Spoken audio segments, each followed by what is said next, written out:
Hello and welcome to another video for Las Vegas Fans UK.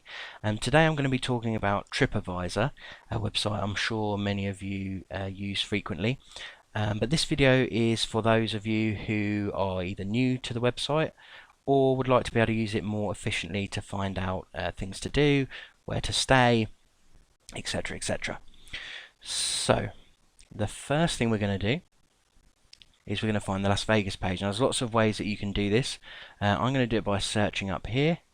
Ignore the first part there, the search TripAdvisor for now. And we're going to enter destination Las Vegas. There we go.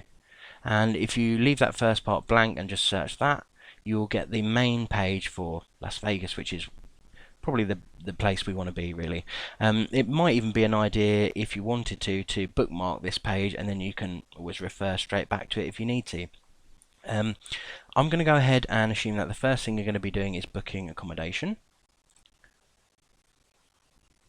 Obviously in Vegas it's pretty much hotels, and it actually already defaults to hotels.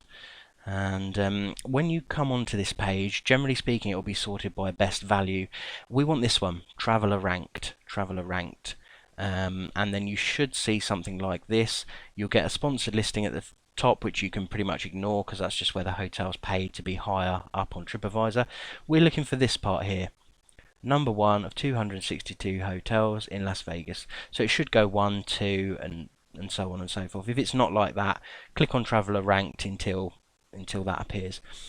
So in theory, the nicest hotel, the best reviewed hotel, certainly on TripAdvisor, is the Four Seasons.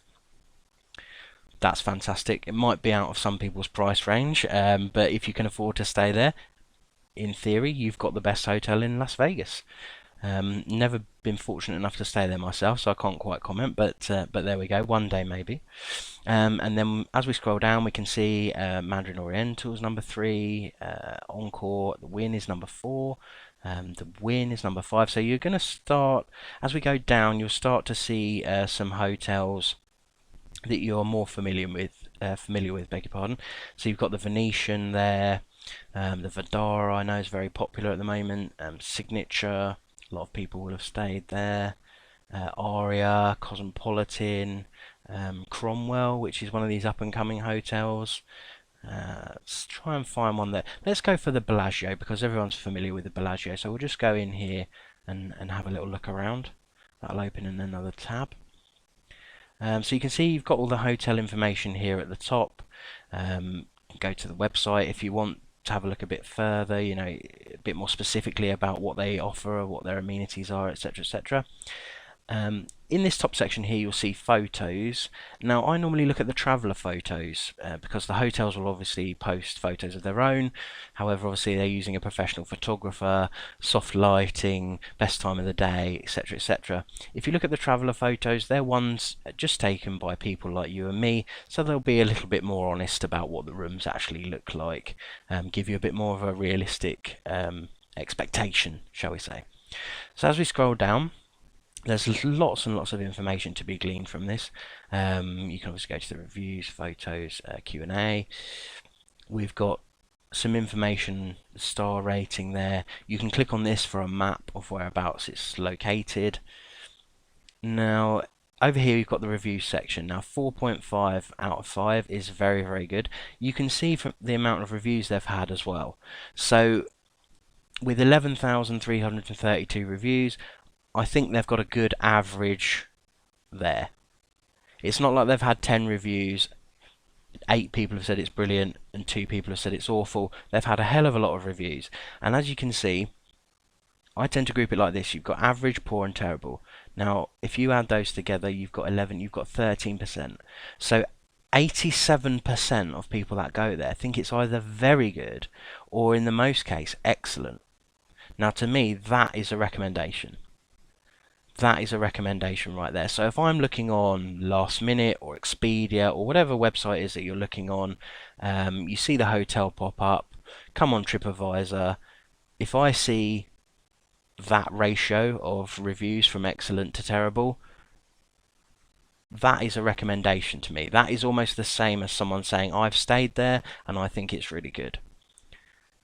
Now, as we scroll down, you get to the actual reviews themselves. Obviously, I think they're sorted by how recent they are, so that can be quite handy. One good tip that I picked up on that people don't always notice is you can search the reviews.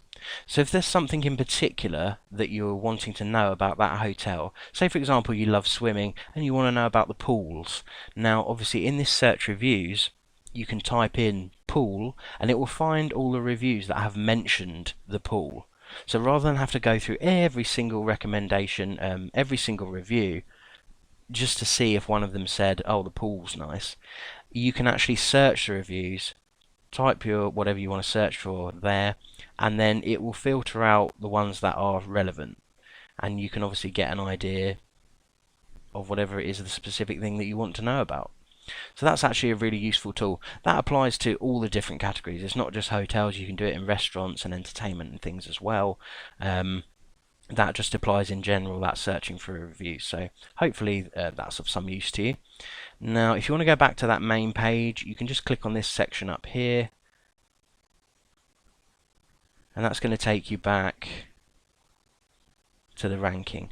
So if we scroll right down to the bottom, because we're at the Bellagio, 22, so you can just see they go 24, 25, 26, 27. You know, it's fairly self-explanatory. Now I would say if you're looking at a hotel and you search for it and it's in the top 50, I would say that's a recommendation. That hotel is majorly recommended by the people who go there. I would say if you're in the top 100, you're probably still going to enjoy it. It's probably still well reviewed.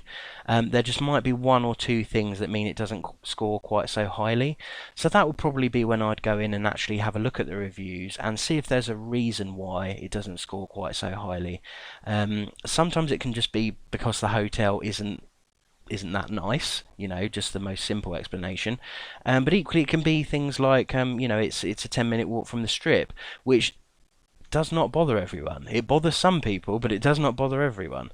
For instance, the Signature, which is slightly back and off the Strip but is attached to the MGM, often gets bad reviews on there saying that it's a bit of a walk to the Strip.